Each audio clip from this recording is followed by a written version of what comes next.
तुम्हारा अंत नहीं कर पाया तो क्या हुआ? मैं शूर्पणखा करूंगी तुम्हारा संहार।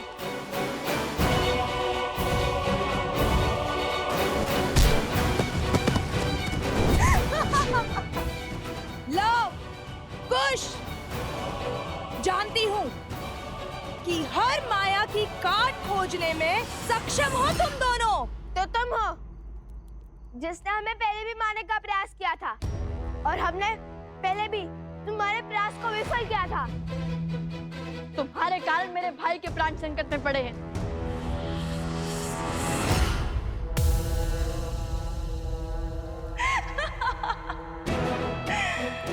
उस समय तो केवल प्राण संकट में पड़े थे, परंतु आज तो पखेरु हो जाएंगे, तुम्हारे भी और तुम्हारे भाई के भी।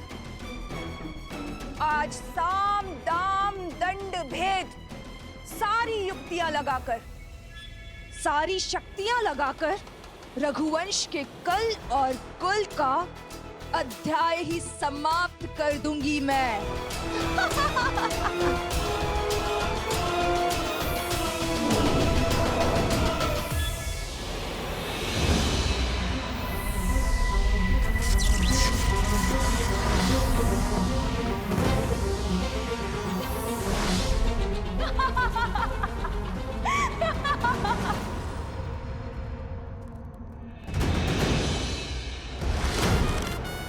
सावधान शूर्पणखा, स्त्री पर वार करना रघुकुल की मर्यादा का संहार है। रोक दो ये दुस्साहस, अन्यथा कहीं हमें भी काका श्री लक्ष्मण की भांति उनके पद चिन्हों पर न चलना पड़ जाए। उदंडी बालक,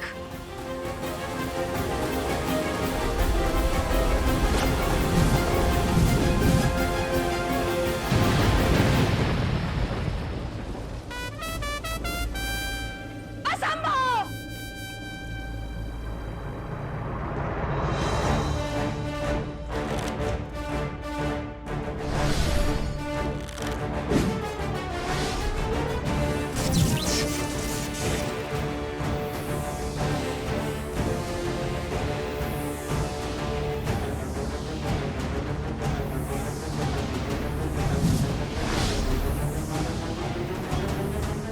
तुम्हारे हर मायाजाल का अंत हुआ शूर्पणखा। अब तुम कोई खेल नहीं खेल सकती, कोई स्वांग नहीं रच सकती।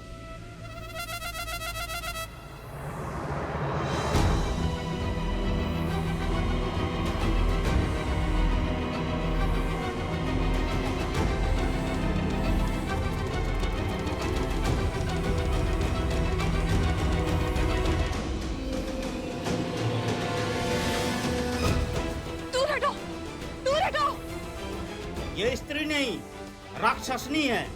इसका वध इसी क्षण होना चाहिए। मारो इसे। अरे सिया राम के वियोग का कारण भी तो यही है, मारो इसे।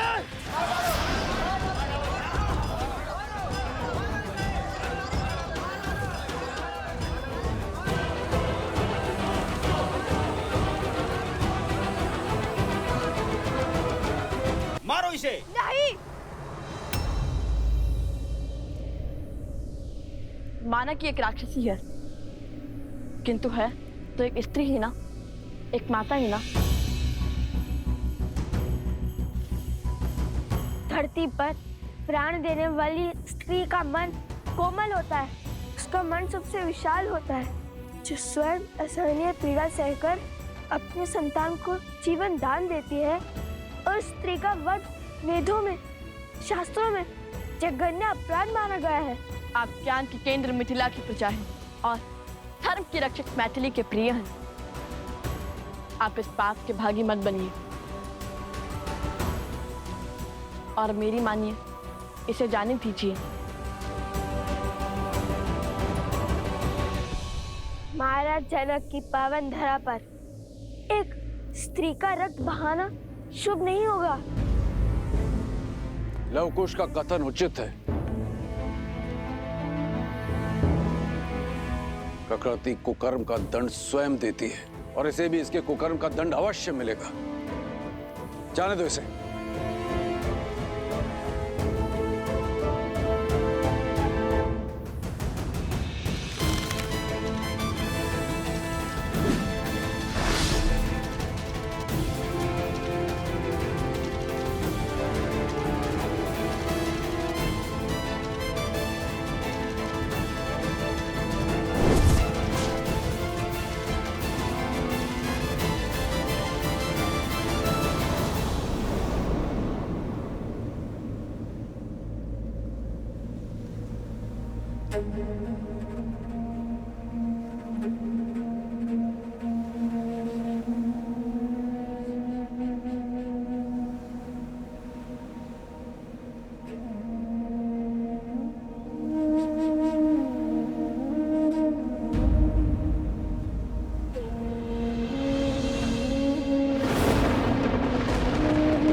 जब ब्रह्मदेव से वरदान प्राप्त करने के बाद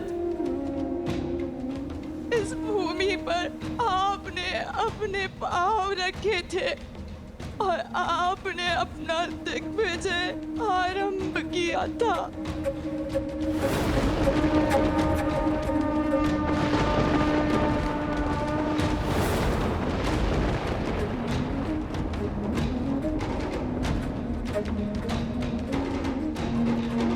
आप मेरे सुख के साथी बने भैया। और मैं आपके काल का कारण बन गई भैया, कारण बन गई। मेरी एक इच्छा की वजह से सब कुछ तबाह हो गया। मैंने अथक प्रयास किए, परंतु मैं जीत नहीं पाई।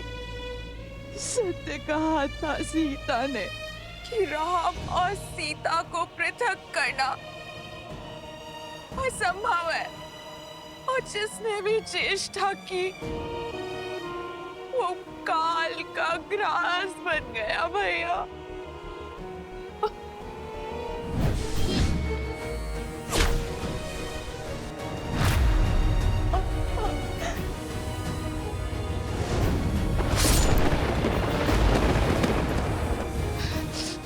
मारो इसे। नहीं, माना कि एक राक्षसी है, किंतु है तो एक स्त्री ही ना।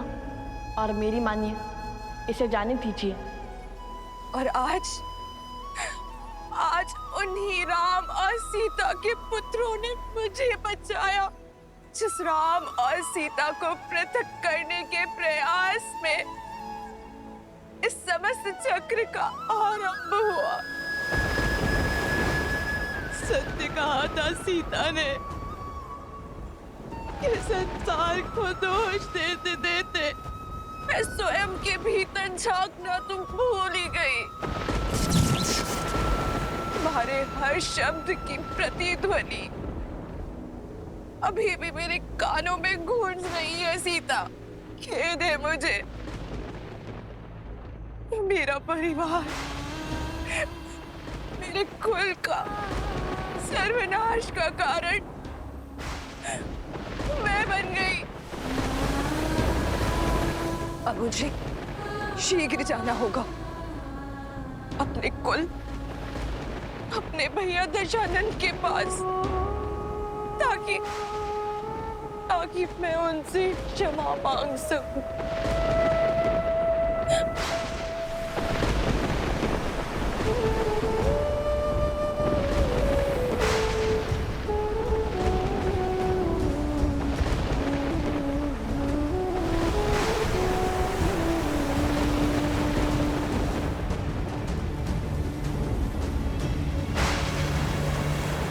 जय श्री राम।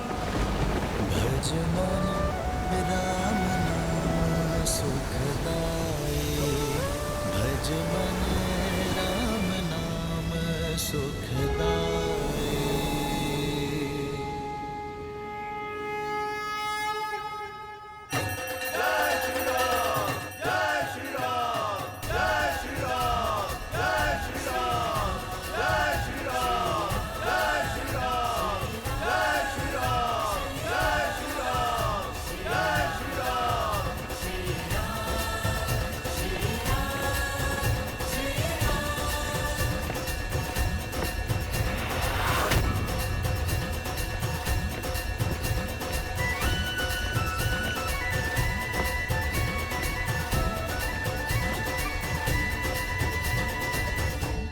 तो देवी सीता के लिए महारानी के राजवस्त्र और मुकुट भी जा रहा है।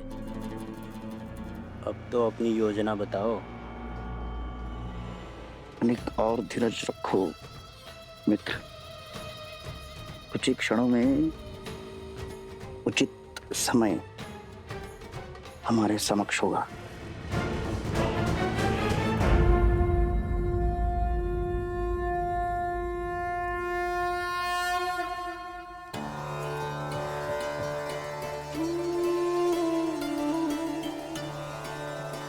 सीता,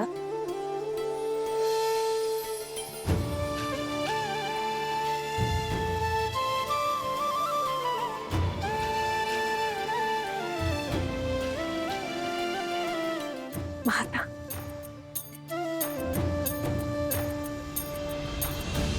सौभाग्यवती भाव।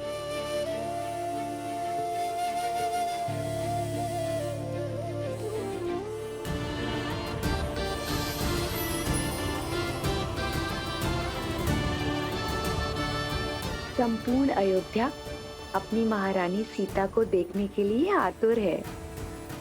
अयोध्या ही क्यों, उसके राजा श्री राम भी पल के बिछाए प्रतीक्षा कर रहे तुम्हारी।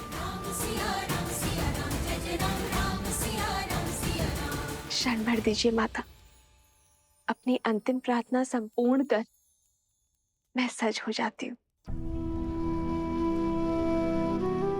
माता, क्या हुआ? आपकी आंखों में आंसू क्यों?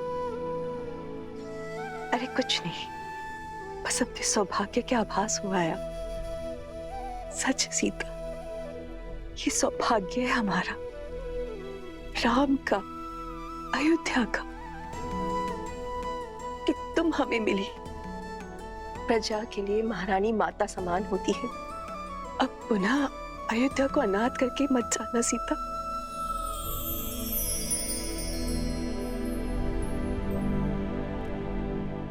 धर्म और सत्य के देश ने अधर्म और असत्य का हर अंधकार मिटा दिया है माता।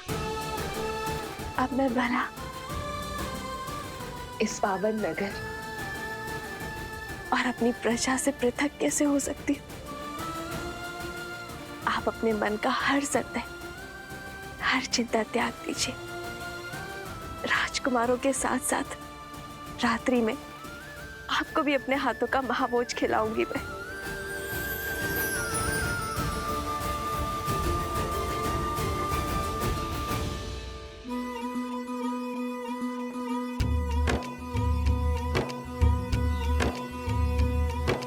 महावेगी सरयू के किनारे पावन बड़ा है एक नगर, जहाँ सूर्य वंश की महिमा से है रची बसी हर राह डगर। प्राण जाए पर वचन न जाए, प्रण पाले हर योद्धा है। जहाँ धर्म का सूरज उगता है, उसका नाम अयोध्या है, उसका नाम अयोध्या है, उसका नाम अयोध्या है।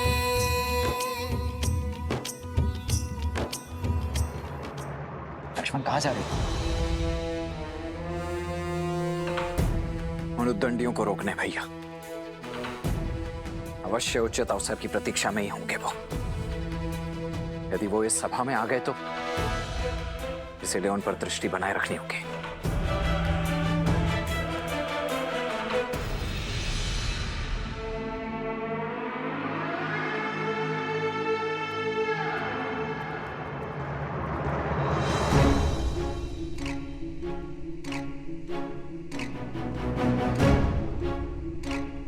क्या हुआ? वो देखो राजनुज लक्ष्मण अवश्य हमें रोकने के लिए आए होंगे, ताकि हम सभा में जाकर महाराज से प्रश्नों के उत्तर ना ले पाए। कुछ सोचो।